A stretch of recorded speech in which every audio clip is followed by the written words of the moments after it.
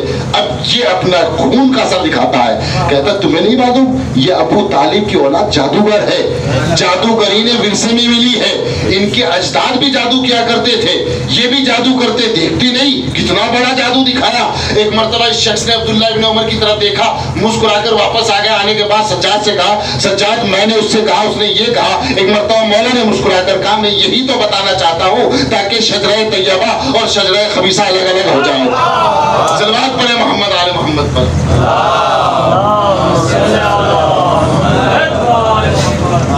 تاکہ پتہ چل جائے کہ جس کا خون خراب ہے وہ ہم سے محبت نہیں کر سکتا, وہ ہم سے محبت نہیں کر سکتا. لہذا خون کی طہارت چاہیے علی کی محبت کے لیے.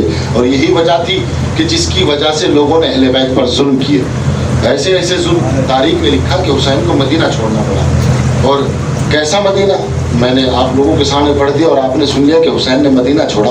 آپ ذرا تصور کریں کہ وطن چھوڑنا کتنا مشکل ہوتا ہے, اور اسے ہم سے زیادہ کون سمجھ سکتا ہے کہ ہم لوگ اپنے وطن سے دور یہاں تعلیم کے لیے آئے ہیں تو کتنا مشکل ہے اپنا وطن چھوڑنا. اور خاص کر ایسے عالم میں اگر کوئی بیمار ہو جائے تو اس کے لیے کتنا مشکل ہوتا ہے وطن کا چھوڑنا. تاریخ نے لکھا کہ واقعہ کربلا کے بعد سید سجاد خون کے آنسو روتے تھے, خون کے آنسو رویا کرتے تھے. ایک شخص تھا, بہت بڑا تاجر تھا, وہ امام کے پاس آیا اور آنے کے بعد کہنے لگا مولا میرے گھر میں مجلس حسین ہے, میں چاہتا ہوں کہ آپ تشریف لائیں. ایک مرتبہ سید سجاد کہتے ہیں شخص تجھے نہیں معلوم واقع کربلا کے بعد ہم کہیں جاتے نہیں ہیں. کہا مولا میں تو مجلس کر رہا ہوں کہ خوشی کا ماحول نہیں ہے. سید سجاد نے کہا چلو دیکھ لیتا ہوں کہ میرے چاہنے والے میرے بابا پر کیسے ماتم کرتے ہیں, میں ضرور آؤں گا. ایک مرتبہ وعدہ ہوا, وہ شخص اپنے گھر گیا, مجلس شروع ہوئی, سید سجاد آئے, سب لوگ دیکھ کر کھڑے ہو گئے. سید سجاد کو ممبر کے قریب بٹھایا گیا, خطیب ممبر پر آیا, خطیب نے مجلس پڑھنا شروع کی, مسائل پر آ گیا. تاریخ نے لکھا کہ جب مسائل پڑھنا شروع کیے تو ایک مرتبہ رونے کی آوازیں بلند ہوئی, اندھیرا طاری ہوا. اب جو اندھیرے سے روشنی ہوئی لوگوں نے دیکھا کہ سب نظر آتے ہیں لیکن مجنون امام نظر نہیں آتا, سید سجاد نظر نہیں آتے, کہاں چلے گئے. اب جو لوگوں نے تحقیق کی تو پتہ چلا سید سجاد رونے والوں کے جوتوں کو سیدھا کر رہے تھے اور چیخیں مار مار کر رو رہے تھے. جوتوں کو سیدھا کرتے تھے, چیخیں مار مار کر روتے تھے. ایک مرتبہ بانی مجلس نے اپنے ہاتھوں کو سجاد کے قدموں پہ رکھا اور رکھنے کے بعد کہا مولا ارے یہ کیا کر رہے ہو, آپ جوتے کیوں اٹھا رہے ہو. ایک مرتبہ سید سجاد کہتے ہیں شک تجھے نہیں معلوم ان جوتوں کی کیا عظمت ہے, ان جوتوں کا کیا وقار ہے. کہا مولا قبول مولا, ہم یہ کیا دیکھ رہے ہیں کہ آپ جوتے صحیح کر رہے ہیں. کہا مجھ سے شک تجھے نہیں معلوم, ارے میرے ماں باپ میرے بابا پر کسی کو ماتم کرنے نہیں دیا گیا, کسی کو رونے نہیں دیا گیا. آج میں نے دیکھا کہ میرے چاہنے والے کیسے میرے بابا کا ماتم کر رہے ہیں, کیسے آنسو بہا رہے. تاریخ نے لکھا جیسے یہ جملے سید سجاد نے کہے ایک مرتبہ تمام لوگوں نے اپنے ہاتھوں کو جوڑا اور جوڑ کر کہا کیا ممکن ہے کہ کچھ مصائب کے جملے آپ ہمیں بتا سکے کہ کربلا میں کیا ہوا تھا. تو اتنا سننا تھا. سید سجاد نے ایک مرتبہ بتانا شروع کیا, کہا جاننا چاہتے ہو کہ کربلا کے میدان میں کیا ہوا تھا. سنو, ارے صبح سے لے کر شام تک میرا ضعیف باپ لاشیں اٹھا کر تھکا ہوا تھا. سنو گے عزیزو, ارے جب میرا بابا آخری وقت میں میرے قریب آیا تو میں نے ایسا منظر دیکھا کہ خدا کسی جوان بیٹے کو وہ منظر نہ دکھائے. لوگوں نے پوچھا مولا کیا دیکھا. کہا میں نے دیکھا کہ میرے بابا کا پورا جسم زخمی سے چھنی تھا, کوئی پیشانی پر زخم تھا, کوئی سینے پر زخم تھا, خون سے لت پت میرا امام ارے میرے سامنے تھا. مجھے غصے سے فاقہ ہوا. میں نے کہا مولا ارے اکبر کیا ہوئے, عباس کیا ہوئے. حسین نے کہا سجاد ارے اب مردوں میں یا تم باقی ہو یا میں باقی ہوں. بس جیسے ہی سید سجاد نے یہ بیان کرنا شروع کیا لوگ تاریخ نے لکھا کہ مجمع بے ہوش ہونے لگا, بانی مجلس قدموں میں گر گیا. مولا ارے بس کر دیجئے, اب ہم برداشت نہیں کر سکتے. جزاکم ربکم خیر الجزا. خدا آپ کو کسی غم میں نہ رلائے سوائے غم امام مظلوم. مولا ہم برداشت نہیں کر سکتے, بس کر دیجئے. ایک مرتبہ سید سجاد نے سر کو اٹھایا اور اٹھانے کے بعد کہا اے شخص تم سن کر برداشت نہیں کر سکتے, میں نے یہ منظر اپنی آنکھوں سے دیکھا, میں نے یہ منظر اپنی آنکھوں سے دیکھا ہے. تاریخ نے لکھا سید سجاد جب بھی مدینوں کی گلیوں سے گزرتے تھے روز کوئی نہ کوئی سوال کرتے تھے.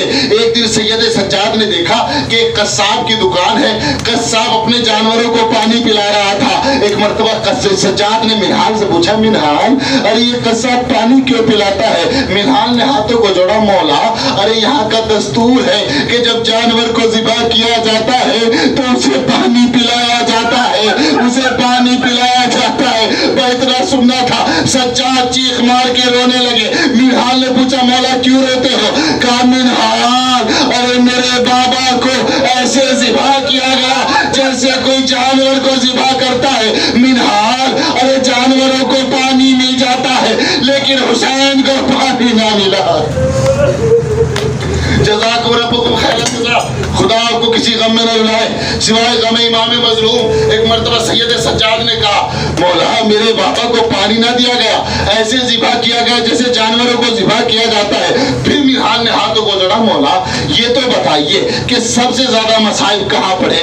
تو سجاد نے 3 مرتبہ کہا، الشام الشام الشام۔ تاریخ نے لکھا، منہال کہتے مولا ایسا شام میں کیا ہوا کہ آپ جب بھی کہتے ہیں شام کا تذکرہ کرتے ہیں؟ ایک مرتبہ سجاد کہتے ہیں منہال سنو گے برداشت کر سکو گے؟ کہا مولا بیان کیجئے۔ ایک مرتبہ سید سجاد کہتے ہیں منہال ارے جب ہم شام کے دربار میں پہنچے تو ہم نے دیکھا تماشائیوں کا مجمع تھا، عورتیں چھتوں پر تھی، سب تماشا دیکھ رہی تھی۔ ایسے عالم میں زینب و کلثوم پہ چادر و مکنا تھی۔ کہا مولا پھر کیا ہوا؟ کہا جب ہم قریب پہنچے تو کوفے کی عورتوں نے ہمارے اوپر پتھر برسانا شروع کیے، اتنے پتھر برسائے اتنے پتھر برسائے۔ سنو گے منہال جب پتھروں کی بارش رکی تو عالم یہ تھا کہ میں نے زینب کو نہ پہچانا، زینب نے مجھے نہ پہچانا۔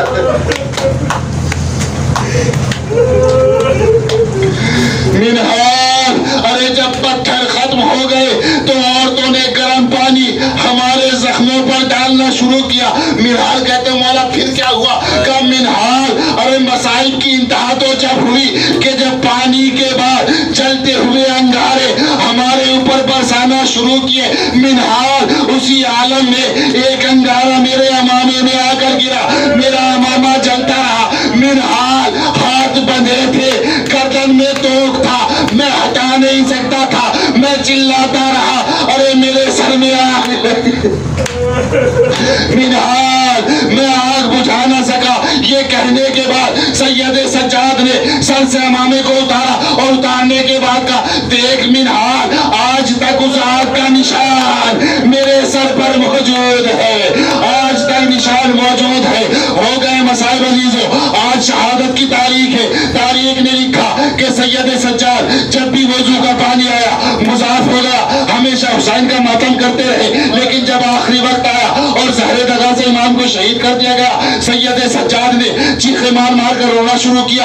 امام باقر قریب آئے، بس آخری جملے عزیزوں، امام باقر نے آ کر کہا، بابا آپ کربلا میں اتنا نہ روئے، بابا اب 5 کو شہید کر دیا گیا، آپ اتنا نہ روئے۔ آج اتنا رونے کا سبب کیا ہے؟ کیا زیادہ تکلیف ہو رہی ہے؟ کیا زیادہ درد ہے؟ ایک مرتبہ سید سجاد نے بڑی مظلومی سے کہا، باقر میں اس لیے نہیں روتا کہ میرے جسم میں تکلیف ہے، میں اس لیے روتا ہوں کہ میں رونے میں اپنے بابا کا حق ادا نہ کر سکا۔ جتنا ماتم حسین پر کرنا چاہیے تھا میں اتنا ماتم نہ کر سکا۔ اس کے بعد وصیتیں ہوئی، غسل و کفن کا انتظام ہوا۔ تاریخ نے لکھا کہ جب سید سجاد کو غسل دیا گیا، امام باقر چیخے مار مار کر رونے لگے۔ لوگوں نے پوچھا، باقر روتے کیوں ہو؟ وجہ کیا ہے؟ کہا تمہیں نہیں معلوم، ارے میرے بابا کی گردن میں توپ کا نشان آج تک موجود ہے، میرے بابا کی ہڈیاں گل چکی ہے۔ انا للہ و انا الیہ راجعون۔ رسم بقضاء تسلیم علی امر محمد